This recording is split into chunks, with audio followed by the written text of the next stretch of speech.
The lawyer placed the folder in front of me like it belonged there. Not pushed. Not slid dramatically. Just set down, careful and practiced, as if this were a routine part of dinner. We were seated at a long rectangular table in a private room at a restaurant my parents liked for occasions that needed to feel important. The lighting was low enough to soften faces, but not enough to hide expressions. The chairs were heavy, upholstered, the kind that made people sit a little straighter without realizing it. Plates from the first course were still warm when they were cleared. Wine glasses sat half full, condensation gathering at the base and leaving faint rings on the polished wood. Conversation slowed into that polite hum people use when they sense something official is coming, but don't yet know what form it will take. Forks rested longer between bites. Someone laughed a second too late at a joke that had already passed. No one reached for their phone. My sister sat across from me. Her back was straight. Her hands were folded neatly in front of her plate, fingers interlaced the way she does when she's confident and doesn't feel the need to fill silence. She smiled once, small and contained, like someone who already knew how the story would end and was waiting for the rest of us to catch up. My father cleared his throat. "This won't take long," he said. The lawyer stood. Chairs shifted slightly. A few relatives leaned back, others leaned in. Every eye in the room moved toward me, not aggressively, just expectantly. Like this part had already been decided, and we were all waiting for it to happen. The lawyer explained that the document was related to the family trust. His voice stayed calm, neutral. He said it would officially remove me as a beneficiary. He said it was administrative. He said it was necessary. No one asked if I wanted time. No one asked if I had questions. My father added that it was procedural. My mother said it would make things easier for everyone going forward. She said it gently, like that made a difference. I looked down at the page. The paper was thick, heavier than standard printer stock. The font conservative. The spacing precise. The kind of document people trust because it looks serious. My name appeared exactly where it should. The signature line waited at the bottom, clean and empty, as if it had been prepared long before I ever arrived. I let my eyes move slowly. The date. The trust name. They were using the old entity. The previous trust structure. The one that had been dissolved quietly years ago and replaced with something else entirely. Something in me went very still. It wasn't panic. It wasn't relief. It was the quiet that comes when something you've half known for a long time finally shows itself clearly. My breathing slowed, without effort. I felt the chair beneath me, solid and unmoving. I didn't react. I didn't look up. I didn't give anything away. Years of being quiet had taught me how to keep my face neutral when something inside me shifted. Across the table, my sister watched me closely now. Not smiling anymore. Measuring. My mother stared at her hands, thumbs rubbing together in small circles. The lawyer held his pen just above the page, waiting. My father leaned back, confident, already finished with this moment in his mind. No one noticed how carefully I was reading. No one noticed what they had missed. I closed the folder lightly, resting my hand on top of it, and for a brief second the room felt suspended, like everyone was holding their breath without realizing it. Whatever they thought they were taking from me, they believed it was already done. My name is Claire. I'm 34 years old, and I live in Seattle. I work in compliance and risk management for a financial services firm. It's the kind of job people nod at politely without really understanding what it means. I spend my days reading documents most people skim, tracing responsibility through language, and explaining what something actually does instead of what someone hopes it does. I've built a career around noticing what doesn't belong. That skill didn't appear suddenly. It grew slowly, shaped by years of paying attention in rooms where I wasn't supposed to speak. By watching who talked and who didn't. By noticing what happened when questions were asked and what happened when they weren't. In my family, paperwork was power. My father handled the money. He liked being the one who understood where everything went. He liked being deferred to. My mother handled appearances. She believed calm presentation could smooth almost anything over if you held it long enough. And my younger sister, Emily, learned early that attention was a kind of currency. She knew how to draw it in without asking, learned something else. I learned how to stay quiet and useful. Growing up, I was the one asked to help just for a minute.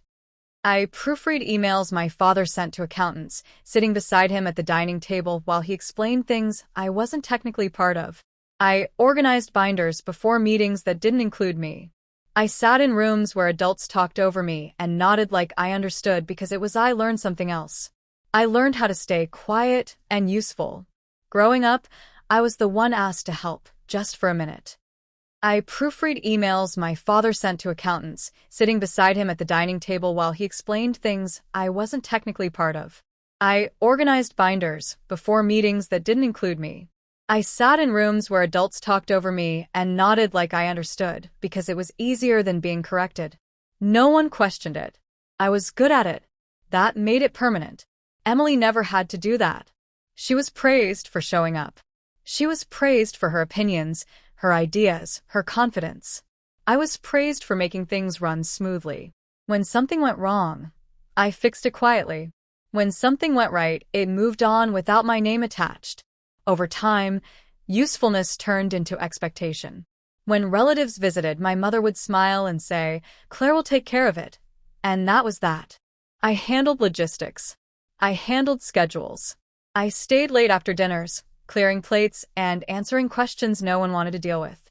I learned how to anticipate needs before they were spoken out loud.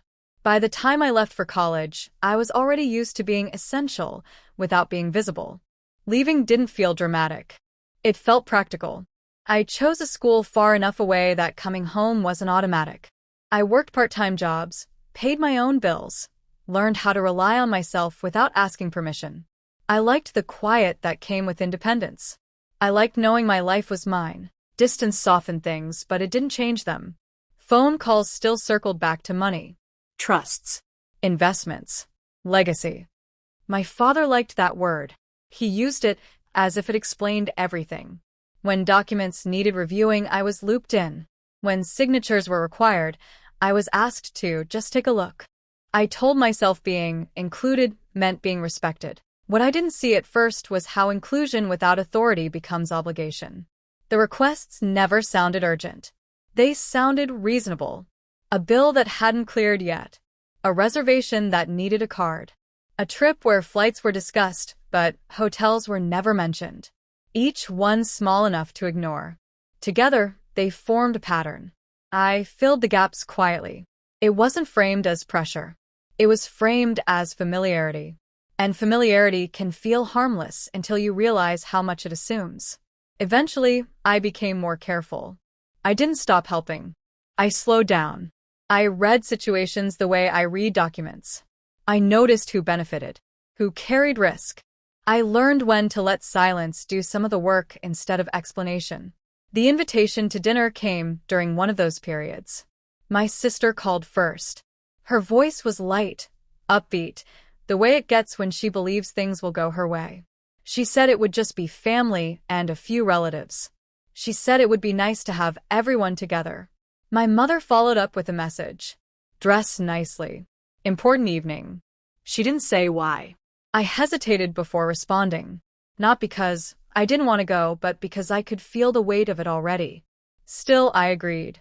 Avoidance had never protected me before. The night of the dinner, I arrived on time. That alone felt intentional. I didn't rush. I didn't apologize. I walked in steady, aware of my surroundings. The restaurant was familiar. Private room. Long table. Soft lighting. The kind of setting chosen carefully, not for comfort but for control.